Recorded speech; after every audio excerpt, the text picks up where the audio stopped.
Halo, perkenalkan nama saya Andreas Marvino Makleat dengan NPM 03 2024 1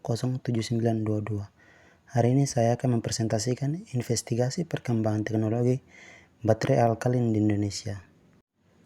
Sebelum kita memulai, mari kita melihat dulu definisi baterai. Baterai adalah perangkat yang mengubah energi kimia menjadi energi listrik melalui reaksi elektrokimia, khususnya reaksi reduksi oksidasi. Ini terdiri dari satu atau lebih sel elektrokimia, masing-masing mengandung anoda, katoda, dan elektrolit yang memanifestasi aliran elektron dan ion menghasilkan listrik. Baterai dapat dikategorikan menjadi tipe primer atau tidak dapat diisi ulang dan sekunder yang dapat diisi ulang. Dengan aplikasi mulai dari elektronik konsumen hingga kendaraan listrik. Bagian berikut mempelajari komponen, jenis, dan aplikasi baterai serta prinsip operasionalnya. Sekarang kita masuk pada metode penelitian. Metode penelitian melibatkan penggabungan beban mekanisme eksternal dengan spektroskopi, impedansi elektrokimia, dan analisa distribusi waktu relaksasi atau DRT. Pendekatan ini memungkinkan pemantauan rinci perubahan elektrokimia pada baterai alkalin di bawah kondisi pemuatan yang berbeda. Studi ini membandingkan gaya versus perpindahan, tegangan versus perpindahan, dan plot DRT di berbagai geometri sel. Mengungkapkan metode kegagalan spesifik dan dampak profil permuatan.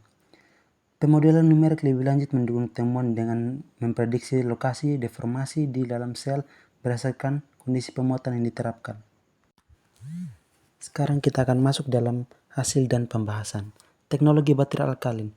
Baterai alkalin memiliki teknologi non-rechargeable dan rechargeable. Tingkat kepadatan energi baterai alkalin. Baterai alkalin memiliki tingkat kepadatan energi sebesar 100-150 WkWh/kg. Bahan dasar penyusun baterai alkalin. Bahan dasar penyusun baterai alkalin adalah seng, mangan dioksida, karbon, kalium hidroksida atau KOH. Kinerja dan penerapan dari baterai alkalin. Aplikasi yang beragam di berbagai bidang karena sifat kimianya yang unik, berkisar dari bahan konstruksi hingga produk perawatan pribadi. Kinerja dalam alkali sering ditandai dengan kemampuannya untuk meningkatkan proses atau meningkatkan kemajuan produk. Sekarang kita akan masuk dalam pembahasan tren perkembangan baterai alkalin di Indonesia. Evolusi baterai alkalin di Indonesia telah secara signifikan dibentuk oleh inovasi teknologi dan inisiatif pemerintah yang dirancang untuk meningkatkan kerangka kerja energi bangsa. Selama bertahun-tahun, Indonesia telah mengalami peningkatan minat dalam teknologi baterai, terutama mengenai solusi energi terbarukan dan penerapan kendaraan listrik. Fenomena ini didorong oleh keharusan untuk memfasilitasi transisi energi bangsa bersamaan dengan kemajuan ekonominya.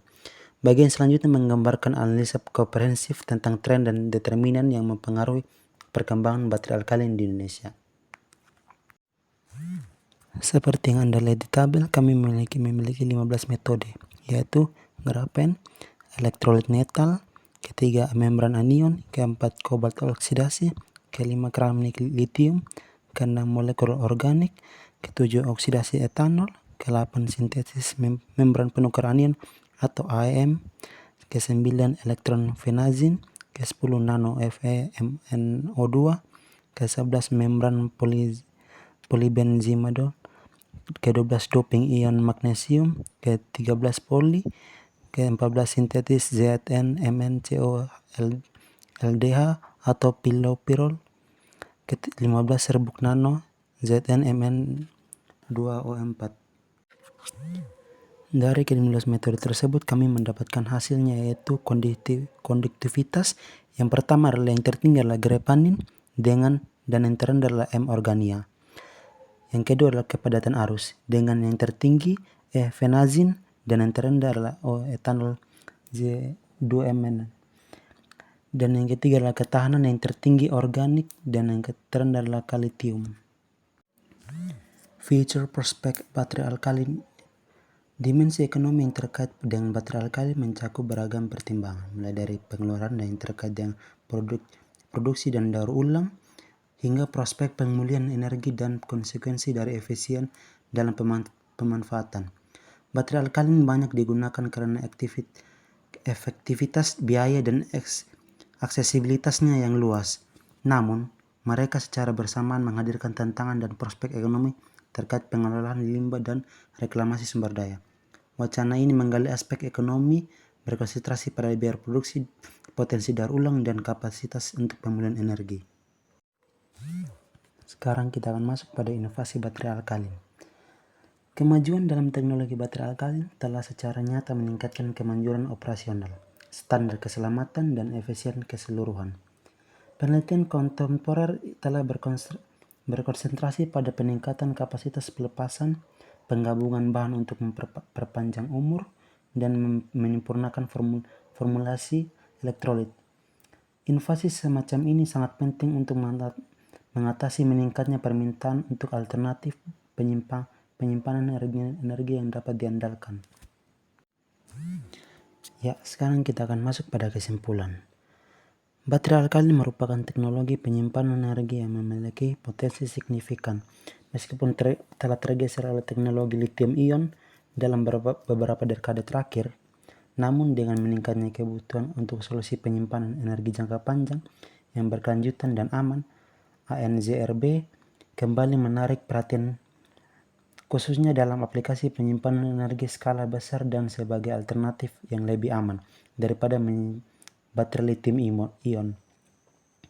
Meskipun energi spesifik teoritisnya tinggi, energi praktis dan dari sistem baterai ANZRB cenderung lebih rendah karena faktor-faktor seperti pemuatan bahan aktif, elektrolit, dan komponen lainnya.